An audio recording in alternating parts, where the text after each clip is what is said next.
Hello, good day વિદ્યાર્થી મિત્રો. હું કલ્પેશ પટેલ. આજે તમારી સામે આપણે જે 3 કાળ શીખ્યા એને આધારિત એક નવી બાબત એટલે કે જે ગ્રામરની અંદર ખૂબ જ મહત્ત્વ રાખે છે એવું એક્ટિવ ઇન્ટુ પેસિવ વોઇસની બાબત તમારી સામે આજે રજૂ કરું છું. આપણે જાણીએ છીએ મુજબ ગુજરાતીના ભાષાની અંદર 2 ભાગ છે. એક એક્ટિવ વોઇસ છે તો બીજો પેસિવ વોઇસ છે. પેસિવ વોઇસ આમ જુઓ તો અડધી ભાષા છે. તો એને સમજવા માટે આપણે અત્યારે તમને જે મેં આ 3 કાળ સમજાવ્યા એને આધારિત હું સાદા વર્તમાન કાળ અને સાદા ભૂતકાળનું પેસિવમાં કઈ રીતે રૂપાંતર થાય, એને પ્રશ્નાર્થ અને નકારમાં આપણે પેસિવ કરવું હોય તો પણ કઈ રીતે કરી શકીએ અને ધ્યાન પર રાખી અને આજે પેસિવ વોઇસનો આ લેક્ચર શરૂ કરું છું. સૌપ્રથમ તો પેસિવ વોઇસ માટે તમને એવું કહી દઉં કે તમને પ્રોનાઉન્સની પૂરેપૂરી સમજ હોવી જોઈએ. એટલે કે કરતા એનું જે કર્મણીમાં રૂપાંતર થાય છે એટલે સ્વાભાવિક રીતે તે જે આખું કોષ્ટક છે જે આપણે જાણીએ છીએ કે ધોરણ 8, 9માં આપણે ભણીને આવ્યા છે. I, me, my, we, us, our, you, your, your, he, him, his, she, her, it, its, they, them અને ધેર. આ રીતનું જે કોષ્ટક છે તો યાદ હોવું જ જોઈએ. અત્યાર પૂરતું આપણે કર્તામાંથી કર્મ કેમ બનાવવું એનો એક વધારે ખ્યાલ તમારી પાસે જરૂરી છે. બીજું મેં સાદા ભૂતકાળની અંદર તમને થોડાક 3 રૂપ પાકા કરવાના કીધા હતા કે જે આપણને ખાસ કરીને ધોરણ 9, 10, 11 અને 12માં વધારે પૂછાય છે. એનું મેં લેસન પણ તમને સબમિટ કરેલું છે. તો એ જે વિદ્યાર્થી મિત્રોનું સારું હશે એની માટે આજના આ લેક્ચર પછી એક્ટિવ અને પેસિવ ખૂબ જ સરળ થઈ રહેવાનું છે. તો હા, શરૂ કરું છું અત્યારે એક્ટિવ ઇન્ટુ પેસિવ. સૌપ્રથમ તો ચેન્જ ધ વોઇસ એવું જ માત્ર તમને ટાઇટલ આપેલું હશે. હવે ચેન્જ ધ વોઇસનો અર્થ એવો છે કે તમને એક્ટિવ આપ્યું હોય તો એનું પેસિવ કરવું અને પેસિવ આપ્યું હોય તો એનું એક્ટિવમાં રૂપાંતર કરવું. વોઇસ એક્ટિવ અને પેસિવ બંને છે એટલે કોઈ પણ રૂપાંતર તમારે ટૂંકમાં સમજવું ખૂબ જરૂરી છે. પણ હા, બહુ સ્વાભાવિક છે. જેમ આપણે સારી રીતે એક્ટિવને ઓળખશું તો આપણને પેસિવ ફાવશે, એમ પેસિવને જો સારી રીતે ઓળખી જશું તો એને એક્ટિવમાં રૂપાંતર પણ ફાવશે. તો આજના લેક્ચરમાં હું તમને એક્ટિવ ઇન્ટુ પેસિવ માટે જ આગળ કરી રહ્યો છું. જો ગુજરાતી ભાષામાં જેને આપણે કર્મની રચના કહેવાય છે તેને અંગ્રેજીમાં આપણે પેસિવ વોઇસ કહીએ છીએ. જો ગુજરાતી ભાષામાં આપણે કર્મણી વિશે ઘણું બધું જાણી ગયા છે. જેમ કે ઘણી બધી વસ્તુ એવી છે કે જેમાં એવું કહી શકાય કે મેચ આપણાથી જીતાઈ ગઈ. તો મેચ આપણાથી જીતાઈ જે બોલે એ ખરેખરની અંદર કર્મની રચના છે. કારણ કે એમાં એ કરનાર કોણ છે 11 જણ એનું મહત્વ નથી, પણ મેચ જીતાઈ ગઈ એ બહુ મહત્વનું છે. એમ આપણે જે કર્મની રચના છે એને અંગ્રેજીમાં પેસિવ વોઇસ આપણે કહેશું. ક્યારે વપરાય છે આ પેસિવ વોઇસ?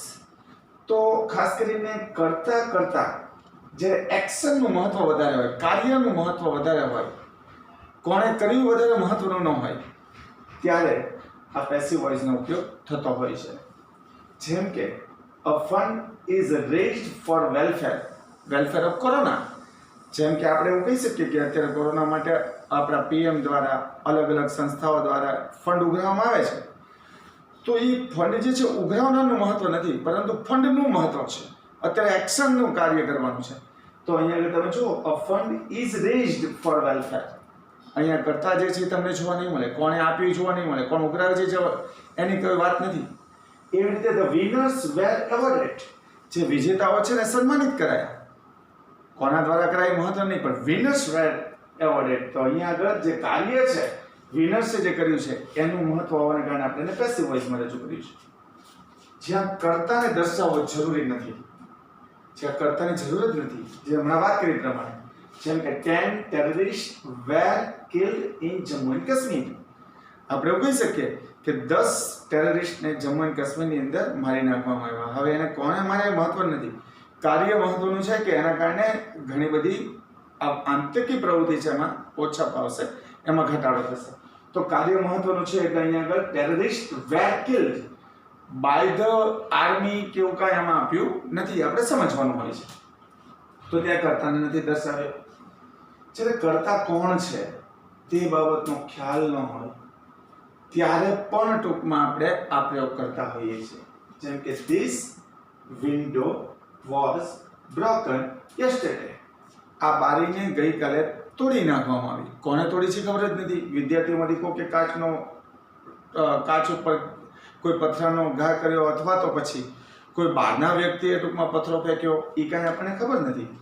પણ અહીંયા આગળ આપણે એવું કહી શકીએ કે કર્તાને તો ખબર જ નથી, તો આપણું કાર્ય શું છે કે ધીસ વિન્ડો વોઝ બ્રોકન. તો એની રજૂઆત કરવા માટે પણ પેસિવ આવે છે. કોઈ પ્રવૃત્તિ હોય કે કોઈ પ્રક્રિયા પ્રોસેસ હોય એને દર્શાવવી હોય તો એમાં પણ કર્તાને જરૂરિયાત નથી હોતી. જેમ કે payment can be paid at any bank. તમે કોઈ પણ બેંક દ્વારા પેમેન્ટ કરી શકશો. તો ત્યાં આગળ પણ આપણે અહીંયા આગળ પેસિવનો ઉપયોગ કરતા હોઈએ છીએ. હવે આ બધી બાબત તો આપણે એવી જોઈ કે ક્યાં વપરાય છે. તો હવે આપણે જોશું કે કઈ રીતે એક્ટિવ વોઇસમાંથી પેસિવ વોઇસમાં રૂપાંતર થાય છે. તો જુઓ, એનું એક ફોર્મ છે કે એક્ટિવ વોઇસ હોય તો ત્યાં પહેલા કર્તા હોય, પછી ક્રિયાપદ હોય, પછી કર્મ હોય, પછી અન્ય શબ્દ હોય. એવું આપણે જનરલી જોતા હોઈએ છીએ. જેમ કે ધ ક્રાઉડ થ્રોઝ સ્ટોન્સ. ટોળાઓએ ટોળું પથ્થરો ફેંકે છે. આવું એક વાક્ય થયું. હવે એને આપણે પેસિવ વોઇસમાં જઈએ તો પેસિવ વોઇસમાં એનું ફોર્મ બદલાઈ જશે. એની જે કરવાની રીત છે બદલાઈ જશે. અહીંયા આગળ કર્મ જે છે એ પ્રથમ આવી જશે. પછી પેસિવમાં ખાસ જરૂરી છે કે ટુ બી નું કાળ આધારિત રૂપ લેવું. કાળ આધારિત શબ્દ ખૂબ મહત્વનો છે. અહીંયા જ તમારી ભૂલ થવાની શક્યતા છે. જો તમે જુઓ કે એક્ટિવ વોઇસનું વાક્ય સાદા વર્તમાન કાળનું છે તો તમારે એમિઝાર મૂકવાનું છે. જો તમે જુઓ કે આ ભૂતકાળનું વાક્ય છે તો તમારે વોઝ વેર મૂકવાનું છે. એ જ રીતના આપણે જેટલા કાળ શીખશું એ આધારિત તમારે ટૂંકમાં અહીંયા ચાલવાનું રહેશે. પ્લસ ક્રિયાપદનું ત્રીજું રૂપ એટલે કે વર્બ 3 V3 તરીકે જેને આપણે ઓળખીએ છીએ એ જ મૂકવાનું છે. એટલે જ આપણે વિદ્યાર્થી મિત્રો સાદા ભૂતકાળની અંદર જ્યારે ટૂંકમાં ચલાવ્યું ત્યારે એ ત્રણેય રૂપ પાકા કરવાની સમજ આપવામાં આવી હતી અને એ ત્રણેય રૂપનો તમને હોમવર્ક પણ આપવામાં આવ્યું હતું. પછી એને ટૂંકમાં બાય વડે દર્શાવશું. પછી કર્તા એટલે કે કર્તાનું કર્મ સ્વરૂપ લેશું. આઈ હોય તો મી, વી હોય તો અસ વગેરે. પછી અન્ય શબ્દ જે છે અનુરૂપતા મુજબ ગોઠવશું. તો આ જે છે એનું ફોર્મ છે. હવે એના વાક્યને આપણે જોઈએ કઈ રીતે થાય. જેમ કે અહીંયા છે ધ ક્રાઉડ થ્રોઝ સ્ટોન્સ. તો જે સ્ટોન્સ છે એ કર્મ છે. તો અહીંયા કર્મની જગ્યાએ આપણે સ્ટોન્સને આગળ લીધું છે. પછી એમ ઇઝ અને આરમાંથી કાંઈ પણ લેવાનું છે. તો સ્ટોન્સ જે છે બહુવચન છે એટલે એમ ઇઝ આરમાંથી આપણે આર પસંદ કર્યું. પછી ક્રિયાપદનું ત્રીજું રૂપ એટલે V3 લેવાનું છે. તો અહીંયા થ્રો છે એનું ત્રીજું રૂપ થશે થ્રો, થ્રુ અને થ્રોન. તો થ્રોન આપણું V3 છે તો અહીંયા આપણે થ્રોન લીધું. પછી આપણે બાય વડે એને જોડશું બાય અને જે કર્તા છે અહીંયા આગળ ધ ક્રાઉડ એને આપણે પાછળ લઈ જઈને બાય ધ ક્રાઉડ તરીકે ગોઠવશું. તો આ રીતે પેસિવમાં આખું ફોર્મ જે છે એ આપણે બદલવાનું હોય છે. તો વિદ્યાર્થી મિત્રો એક્ટિવ વોઇસમાં તમારે કર્મને ઓળખવો ખૂબ જરૂરી બનશે. અકર્મક વાક્યનું તો પેસિવ થવાનું જ નથી એટલે કર્મ તમને આપેલો જ હશે. ન આપ્યો હોય તો આપણે એને ગેસ કરવો પડે, એને અટકલથી આપણે ગોતવો પડે. જેમ કે તેના દ્વારા એટલે બાય ધેમ, આપણા દ્વારા બાય અસ, લોકો દ્વારા બાય પીપલ. એવું પણ આપણે વિચારી લેવું પડે. જેમ કે English is spoken all over the world એવું વાક્ય હોય તો તે આપણે વિચારવું પડે બાય ધ પીપલ. તો પીપલને આગળ લઈને આપણે એવું મૂકી શકીએ કે people speaks English, people speak English all over the world. તો ત્યાં આપણે વિચાર્યું કર્મને. તો જ્યાં કર્મ ન હોય ત્યાં આપણે કર્મ વિચારીને પણ પાછા આવવા માટે આવી કોશિશ કરવી પડશે. તો કર્મને આપણે સમજશું. હવે સર્વનામમાં શું ફેરફાર કરવાના છે. તો જો કર્તા આય હોય તો જ્યારે આપણે પાછળ લઈ જશું ત્યારે એને કર્મ સ્વરૂપ આપશું એટલે મી થશે. વી હોય તો અસ, યુ હોય તો યુ, ધે હોય તો ધેમ કરવું પડે એનું કર્મ, હીનું કર્મ હીમ, સી હોય તો હર કરવું પડે, ઈટ હોય તો ઈટ જ રહેશે. કોઈ નામ હોય સચિન તો અહીંયા સચિન જ રહેશે.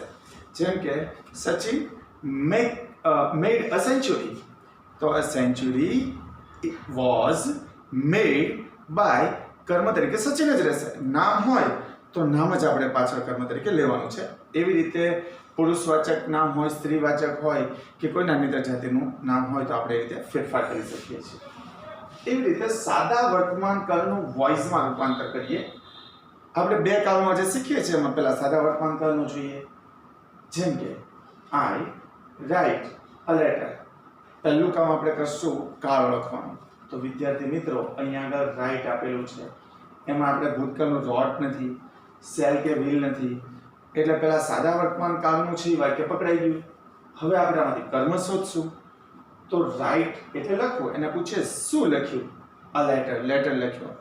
તો અ લેટર છે કર્મ છે, તો આપણને ખ્યાલ આવી જશે કે અ લેટરને આપણે આગળ લઈશું, કારણ કે કર્મની રચના બનાવવાની છે, પેસિવ બનાવવાનું છે, એટલે એ લેટર. પછી ટુ બી માંથી કોઈ પણ આપણે વર્તમાન કાળનું છે એટલે એમિઝારમાંથી પસંદ કરશું. લેટર એક વચન છે એટલે ત્યાં લીધું આપણે ઇઝ. પછી રાઇટ નું ત્રીજું રૂપ લીધું રિટન. પછી આપણે પેસિવ માટે મૂકશું બાય અને આઈ ને કર્મમાં ફેરવશું બાય મી. તો આખું વિદ્યાર્થી મિત્રો જોયું ને, બહુ આસાનીથી આપણે કરી શકીએ. એ રીતના એક બીજું વાક્ય આપણે જોઈએ. C invites them here. હવે અહીંયા પણ સી સાથે ઇન્વાઇટ્સ અથવા સીએસ દેખાડે છે કે સાદો વર્તમાન કાળ છે. ખ્યાલ આવી ગયો આપણને. તો અહીંયા આગળ કર્મ શું છે? ધેમ છે. તો ધેમને પહેલા આગળ લે તો એ કરતા થઈ જશે ધે. ધે તો તમે જાણો છો બહુવચન છે, એટલે અહીંયા એમ ઇઝ અને આર માંથી આપણે આર પસંદ કરશું. તો ધે આર. આ ઇન્વાઇટ છે તો ઇન્વાઇટ નું ત્રીજું રૂપ આપણે લેશું ઇન્વાઇટેડ. પછી આપણે પેસિવ કરવા માટે શું મૂકશું? બાય. અને અહીંયા સી છે ને પાછળ લઈ જઈશું તો શું થઈ જશે? હર. તો ધે આર ઇન્વાઇટેડ બાય. સી ને પાછળ લઈ ગયા તો હર. આ રીતે આપણે જોઈ શકીએ છીએ કે સાદા વર્તમાન કાળનું થાય છે, પેસિવ રૂપમાં રૂપાંતર થાય છે. એવી જ રીતે સાદા ભૂતકાળનું વોઇસમાં પેસિવ વોઇસમાં રૂપાંતર કરવું એટલે કેવી રીતે થાય? જેમ કે આઈ ક્લીન્ડ ધેટ રૂમ. તો જો વિદ્યાર્થી મિત્રો પહેલા જ આપણે એડી ફોર્મ થી ખબર પડી ગઈ કે આ તો સાદો ભૂતકાળ છે. સ્વાભાવિક રીતે અહીંયા આગળ જ્યારે આપણે પેસિવ કરશું તો વોઝ કે વેર માંથી એક જ રૂપ આપણે પસંદ કરવાનું રહેશે. હવે જો કે ધેટ રૂમ છે કર્મ છે તો એને આપણે કરતા બનાવ્યું ધેટ રૂમ. આ તો એક વચન છે તો વોઝ કે વેર માંથી આપણે લીધું વોઝ. ક્લીન્ડ નું ત્રીજું રૂપ પણ ક્લીન્ડ જ થાય તો અહીંયા ક્લીન્ડ. પછી બાય આપણે પેસિવ માટે મૂક્યું, આઈ ને પાછળ લઈ ગયો બાય મી. તો સાદા ભૂતકાળમાં માત્ર શું ચેન્જ કર્યો? જ્યાં એમિઝર હતું ત્યાં આપણે વોઝ કે વેર માંથી પસંદ કરવાનું છે. બાકી ટોટલ ફોર્મ તમને એક વખત પેસિવ ન આવડશે તો તમામ કાળની અંદર માત્ર તમારે ટુ બી ના રૂપ એની સાથે સાથે એના જે બીજા જે ફેરફાર છે એ ક્રિયાપદોમાં જ કરવાના છે. બાકી એક વખત તમને રૂપાંતર ફાવી જાય છે પછી બીજી બહુ વસ્તુ આમાં વધારાની આવતી નથી. જેમ કે આપણે હજી એક વાક્ય જોઈએ.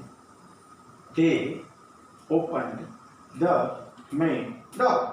તો તમે અહીંયા જોશો કે ઓપન્ડ જે છે એટલે સાદો ભૂતકાળ છે ખબર પડી જાય છે. શું ખોલ્યું? તો કે મેઇન ડોર ખોલ્યો. તો એ કર્મ છે એ તરત ખબર પડી જાય છે. તો સ્વાભાવિક છે કે આપણે જે કર્મ છે ઓબ્જેક્ટ એને આપણે આગળ લઈ લઈશું. એટલે અહીં ઓબ્જેક્ટ ને આગળ લઈ લીધો મેઇન ડોર. ભૂતકાળ છે એટલે આપણે વોઝ કે વેર માંથી પસંદ કરશું તો અહીંયા વોઝ. આ ઓપન્ડ જે છે એ ત્રીજું રૂપ પણ છે ઓપન્ડ. પેસિવ માટે બાય.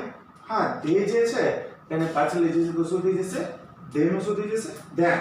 તો ત્યાં આગળ ધે છે ને પાછળ લઈ ગયા તો બાય ધેમ. તો આ રીતે સાદા વર્તમાનકાળ અને સાદા ભૂતકાળનું તમે પેસિવ જોયું.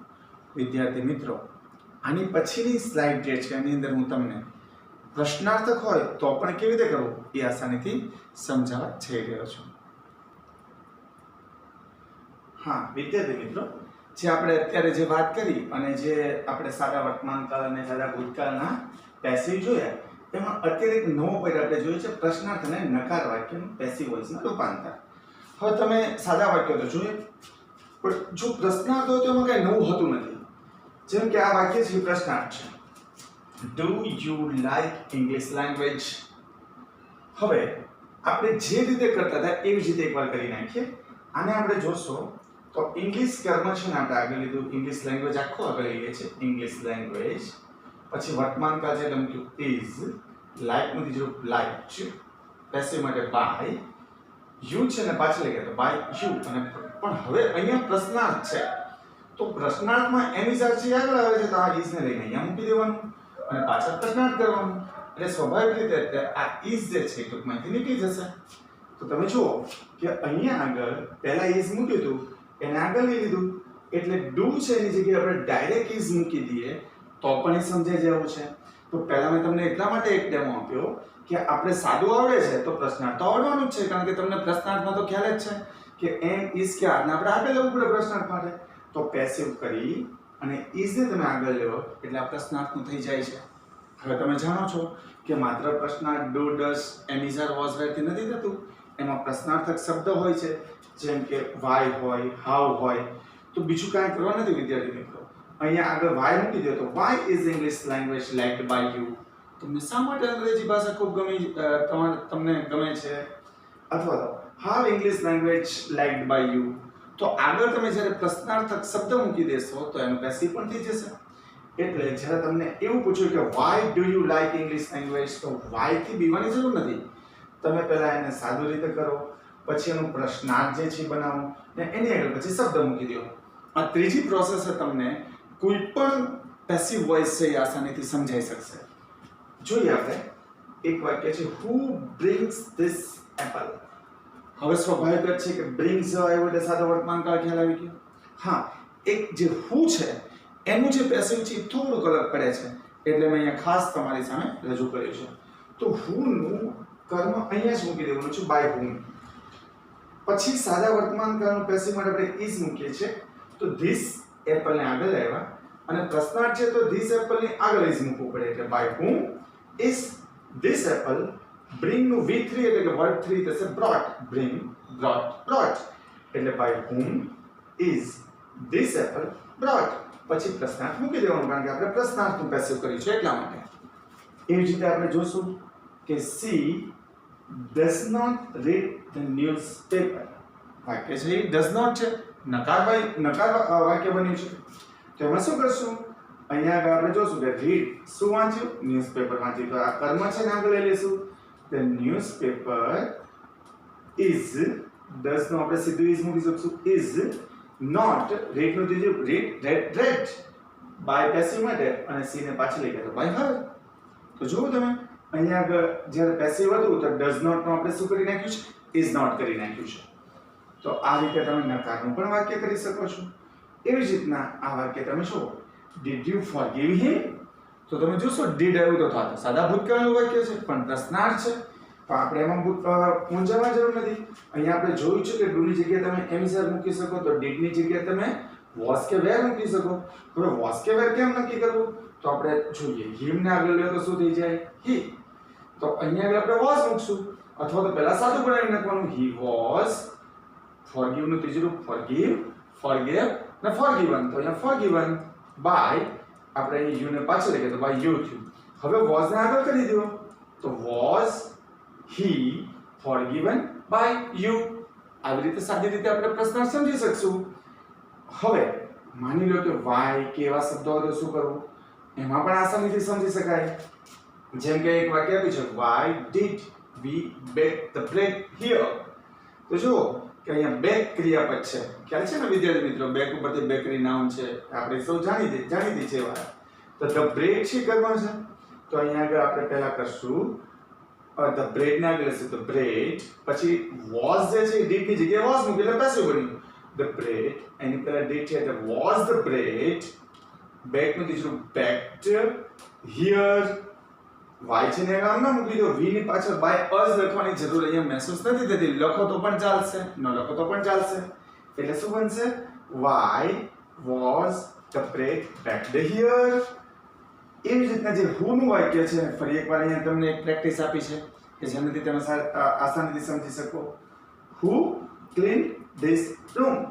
વિદ્યાર્થી મિત્રો યાદ રાખો હુ ને અહીંયા જ આપણે બાય હુમ કરશું, પછી શું કરશું? એની પછી જે ટુ બી નું રૂપ છે એ મૂકશું. ભૂતકાળ છે એટલે વોઝ મૂક્યું. By whom was this room. આ એક વચન છે એટલે અહીંયા વોઝ છે. અહીંયા જો કોઈ બહુવચન હોત તો આપણે અહીંયા વેર લેવત. તો by whom was this room. Clean નું ત્રીજું રૂપ થશે ક્લીન્ડ ને એ પ્રશ્નાર્થ જે છે વાક્ય છે પૂરું તમે જોઈ શકો છો. તો બે કાળનું જે આપણે એક્ટિવ ઇન્ટુ પેસિવ છે અહીંયા જોયું છે. હજી સાદા ભવિષ્યકાળ અને મોડેલ ઓબ્જેક્ટ વર્બ્સનો એક ઓર લેક્ચર તમને આની પછીના લેક્ચરમાં તમને આપીશ અને સમજાવીશ. એમાં ઘણું આપણે ડિટેલમાં આગળ જોશું. Thank you very much. Stay home, stay safe.